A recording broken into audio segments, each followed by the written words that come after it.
Hello again, everyone. Zack Attack is here with my TNA Impact Wrestling review for tonight.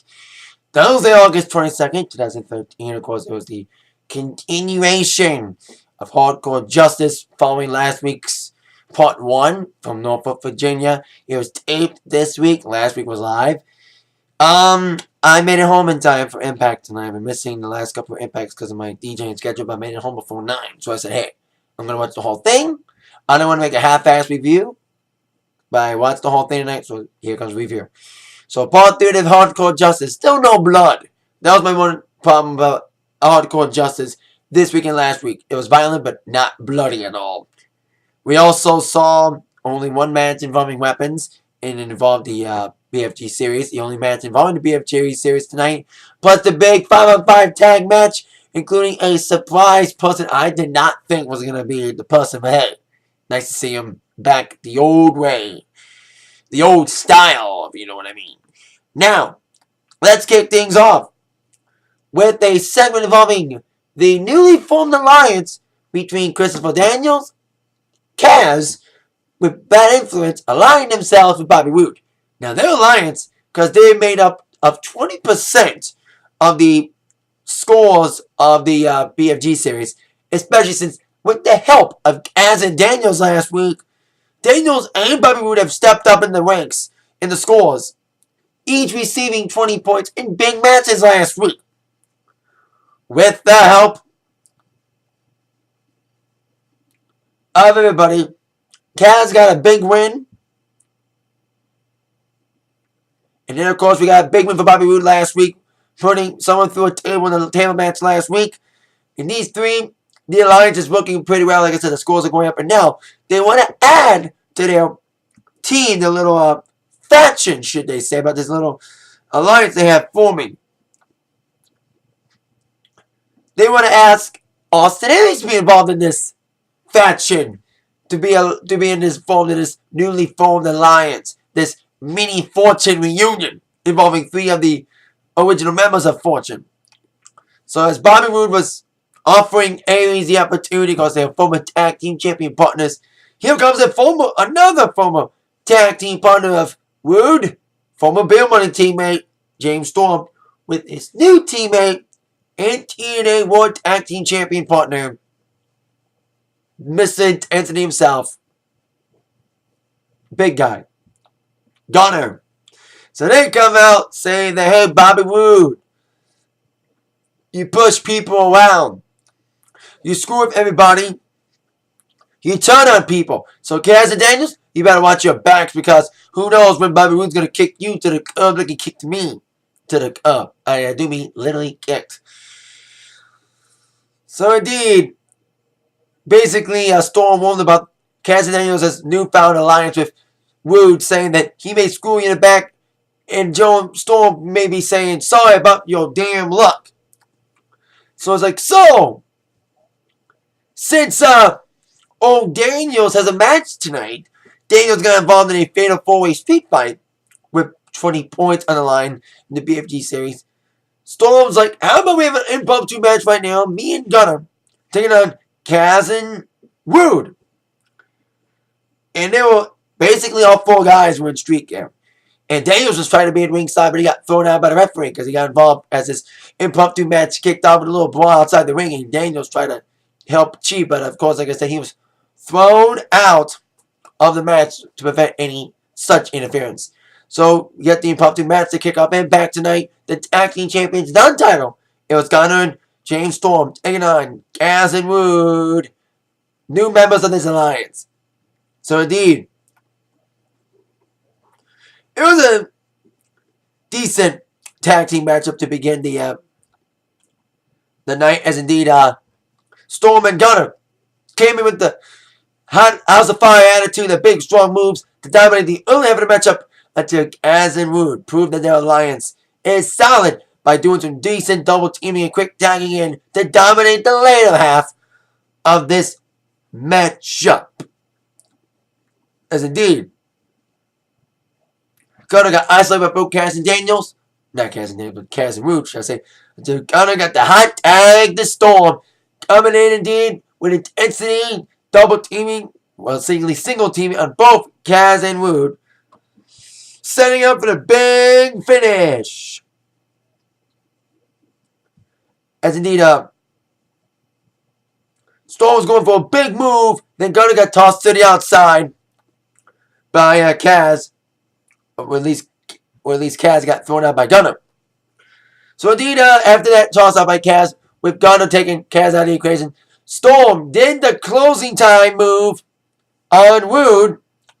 It was setting up for the last call super kick until Kaz came back in with a championship belt trying to hit James Storm with it, but then he got kicked for his helping. But we're very distracted with taking the belt back from Kaz, who was trying to nail Storm with it. Wood nailed the low blow on Storm, which helped Wood roll up Storm in a 1-2-3 victory. Wood and Kaz, with a little cheating ingenuity, got the victory over the tag team champions. So these two's alliance may not only lead towards full dominance in the BFG series, but also could lead to tag team gold for this newfound team of Wood and Daniels' tag team partner Kaz. So that'd be very interesting to see Wood and Kaz possibly team up for tag team gold, but their main focus right now basically is the BFG series. They did applaud and congratulate Bully Ray for, with a little help from Mr. Ortiz, turning his back on MEM last week, getting back to World Championship. They're indeed gunning for him. He's got a target on his back basically because they're all in the BFG series. And even with, well, that was the next match. As of course, they did offer up the alliance to Aries. Aries would make his decision about whether or not he would join this newfound alliance of Daniels, Wood, and Kaz in the Fatal 4-Way match, which is coming up after a second matchup of the night following the victory from Wood and Kaz with a little cheating in another non-title match involving the X Division champion, Manic, taking on Sanjay Dutt. It was a decent X Division matchup, where of course Manic, with his unique style, of course the formerly named Suicide, came in with his championship looks and his big high-flying moves. But of course the Sanjay Dutt guy, we haven't seen him in a few weeks, but he got dominated with his little moves, his little high-fashion moves. It was kind of a spot fest, but not as much because it was like a no disqualification match or whatever. It was like mostly like a regular old wrestling match, but still. Of course, Sanjay tried his big moves, including, of course, the big stump. He even tried to powerbomb, or at least block a powerbomb from Manic, which he did eventually get the powerbomb Dutt. In his okay little match, the champion got the victory following a gutbuster, a double chicken wing gutbuster for the victory on Sanjay. It was a decent. I missed a little bit of my tradition is to make popcorn. So I made popcorn. I kind of missed the match a little bit. Missed like the middle of the matchup. But I got to see the ending with Man again the victory over Sanjay in an okay decent matchup. To see the X Division champion not in a triple threat position. Because it was non-title. Because every X Division match that's a title match has to be a triple threat.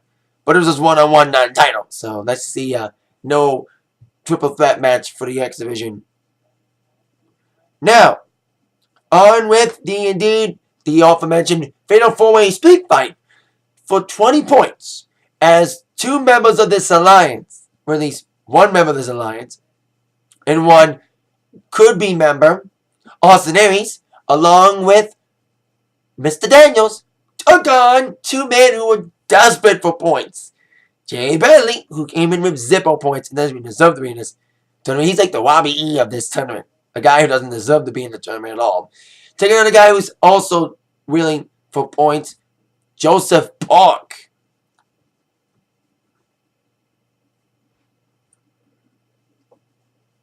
And I think it was Daniels, Aries,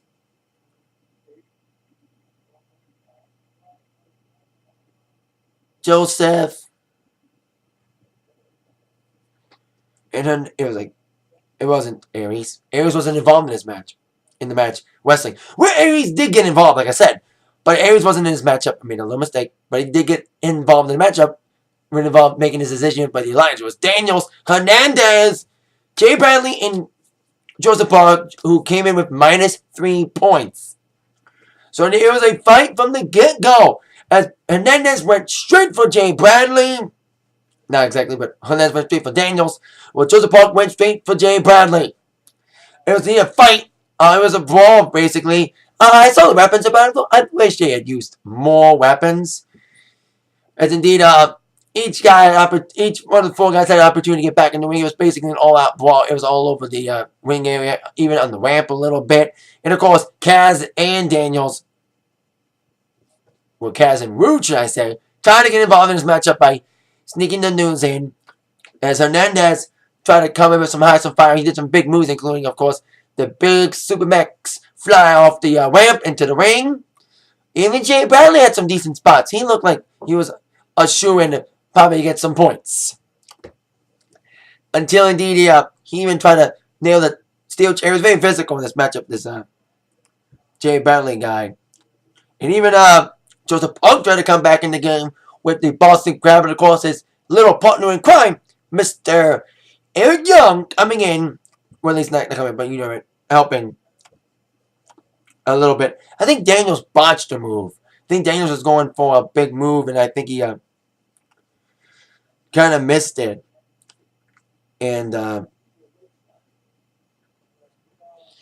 course, Bradley tried to even nail the Daniels with this big move, the big elbow called the broomstick, but Rude and Kaz got involved, preventing it from happening. That's when Hernandez did that big splash from the rope.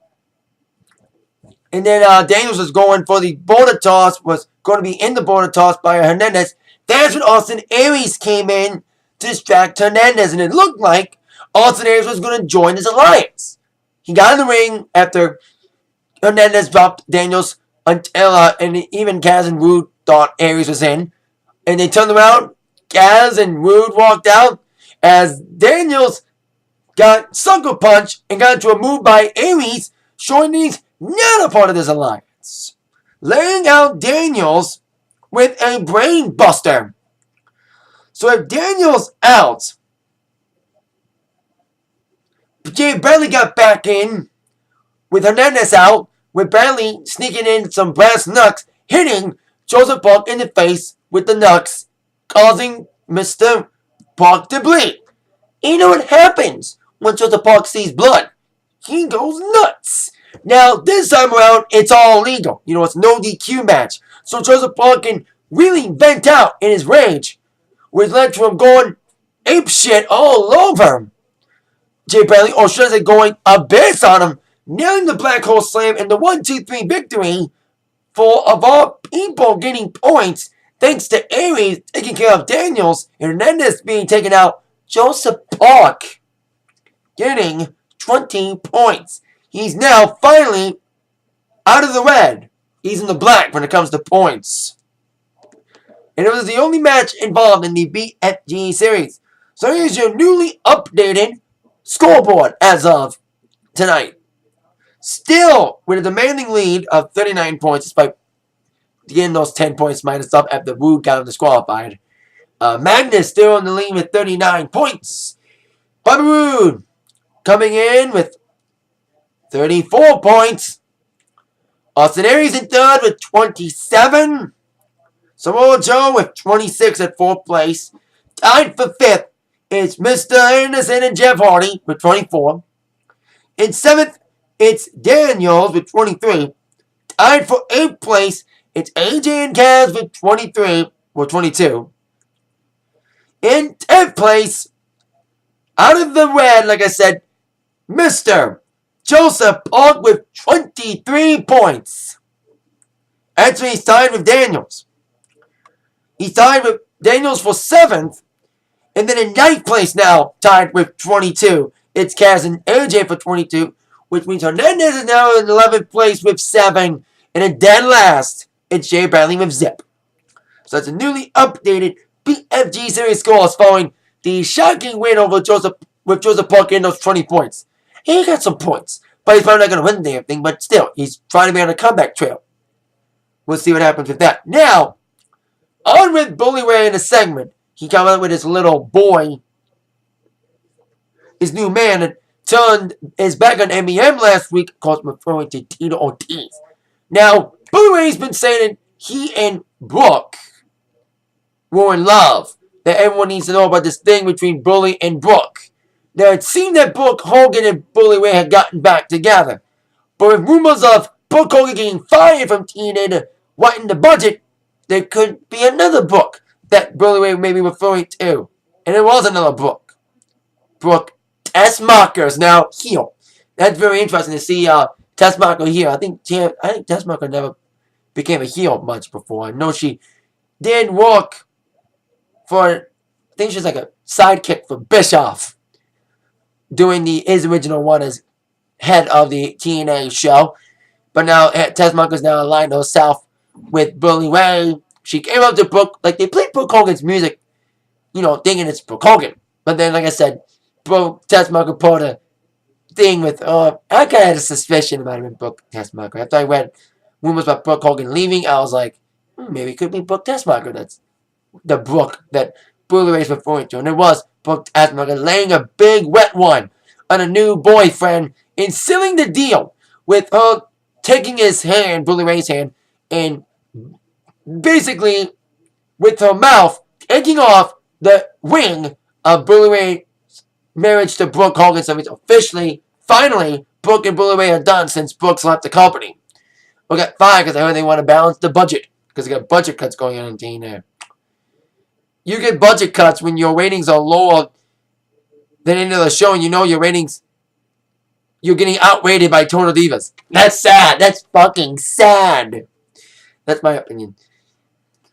Speaking of a better women's division, on with the Knockouts division, a Knockouts match. Once again, proving my point that I've been making every single fucking week about Knockouts, comparing them to a Divas division.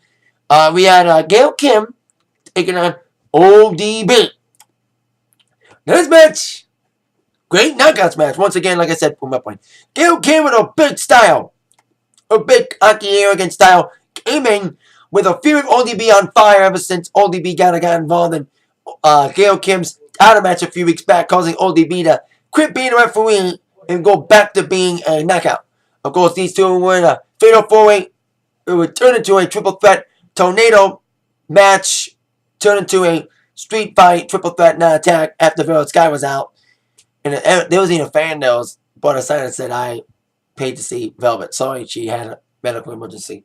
Anyway, so we had this match between Gail and ODB, and Gail indeed focused on an injury that ODB had suffered, a arm injury. Because ODB did try to fight off Gail in the early going, try to take control of their going, but like I said, Gail Kim really took advantage of ODB's injured arm and really having a big target around it, including some big moves, weakening that arm of ODB. Despite the arm injury, ODB did try her best to valiantly fight back in her style. I don't think, did she drink a flash? She may have needed a drink of that flask for some liquid courage to indeed get the courage to fight this injury off. Indeed, defeat Gail Kim. But as ODB tried her best to come back home with a hard-hitting style, with some big moves, some big kicks, and hits to the face of Gail. Her injury was too hard to bear. She was even trying for a big move, but her shoulder gave out. I think she was going for like a big move until indeed Gail ducked the clothesline, nailed ODB with a crucifix, unable to kick out. 1, 2, 3 victory for Gail Kim, of course, the professional wrestler she is, focusing on a weakness, and she focused on that arm of ODB. It was a decent knockout matchup, proving my point yet again. Now, on with the big main event. Well, it was originally scheduled to be 5-on-5. The match was made 2 weeks ago in Texas. It was supposed to take place last week. The big 5-on-5 matchup, and the loser would leave TNA. It was Main Event Mafia taking on the Ace and Ace. Now, Kurt Angle was supposed to be on that team, and 2 impacts were taped. The August second show and the August 8th show was shot in Texas on August 2nd. But following that Impact, of course, Kurt Angle got arrested for another DWI, which made Kurt Angle made the decision to go to rehab. So, Main Event Mafia were down a guy. It was to be 4-on-5. They were trying to find any option manageable. They were even trying to talk to everybody, like Austin Aries, and even almost trying to get Tito Ortiz until, like I say, did that backstabbing, turning his back on Main Event Mafia, aligning himself with Ace and H by helping Bully Ray regain the whatever championship last week over Sabin. Now, with that, I thought Chris Sabin was going to be the fifth guy. I'm glad I didn't read the spoilers. I wanted to be surprised. I thought it was going to be Sabin to take the place of Angle in this position because he's been such an ally to Main Event Mafia. And MEM has been an ally to Chris, helping him win the title in the first place, kind of helping it make it an even battlefield when Ace and Ace try to get involved in that matchup. But as Anderson introduced Bully Ray with Brooke, Taskmaster, and Tito Ortiz having a seat on the ramp, here comes AJ Styles. Now AJ came out with his current look, the hood, the no one, the loner look he's been having. But then he took that jacket off and revealed that he's back to being the phenomenal AJ Styles that we all know and love. I love this heel thing. I did like his new look and all, his new style. It's the new 5 o'clock shadow, his new move, the calf killer. I like this new physical look, the really gritty look of AJ being all about himself. But I think everybody likes that gimmick and liked AJ as the rough and tough heel AJ. But we all knew in our hearts, in the little side of our hearts, little piece of our hearts said, we love this new AJ, but we like the old AJ as much. And then old AJ came out to play. The Phenomenal One was back. He played his own music again. And basically got in the ring and helped Ace and Nates get Ace and Nates destroyed. Ending with AJ coming in like a house of fire and being back to his old ways. AJ helped the Main Event Mafia get the advantage in the early going. That was until, of course, in their sly, sneaky ways, the Ace and Nates members, which of course, basically all the other members of the team, of course, Devon, Mr. Anderson, Bischoff, Briscoe, and Knox, basically isolated Magnus, and they were caught with quick tags in and out. Very good isolation. Might be of the Shield somewhat. Because Garrett and Briscoe tagged each other in and out, really double teaming on Magnus, and then of course, like they were all tagging in each other like a big glorified unit. Really a well-oiled machine. Ace and Ace looked like they were all on the same page until Magnus got the hot tag in the Sting. And Sting got the big tag in and came in with his big flying moves, the Stinger Splash twice on Knox. Until indeed it was going for the Scorpion Death Lock. All hell broke loose. All 10 men got in the ring and brought on the outside. And indeed, Rampage got back in the ring. Rampage never got tagged in properly in the matchup. Because I think Rampage is still trained to be a pro wrestler. Even though he's got that big MMA fight with Tino. Sorry, a little popcorn. Like I said, I made popcorn tonight. At the Bellator pay-per-view on November 2nd. So Rampage tried to punch the rest of the Main Event Mafia's enemy, the Ace and Nates, out. There were some punches, even a suplex move, a big body slam on Briscoe. And as Rampage was going strong, cleaning house with Ace and Nates, Knox came back in, hitting Rampage until Sting came back in to make the save for Rampage, putting him in the Scorpion Deathlock until Devon, with referee distracted, knocked Sting out of that position with the low blow. And even with that little help, trying to get Knox to pin Sting for the win, trying to get Sting out, of course, the loser of the fall would have to leave TNA. And Knox had the pin on Sting, but Sting kicked out despite the interference attempt by Devon. Because, of course, Ace and Nates are known for interfering.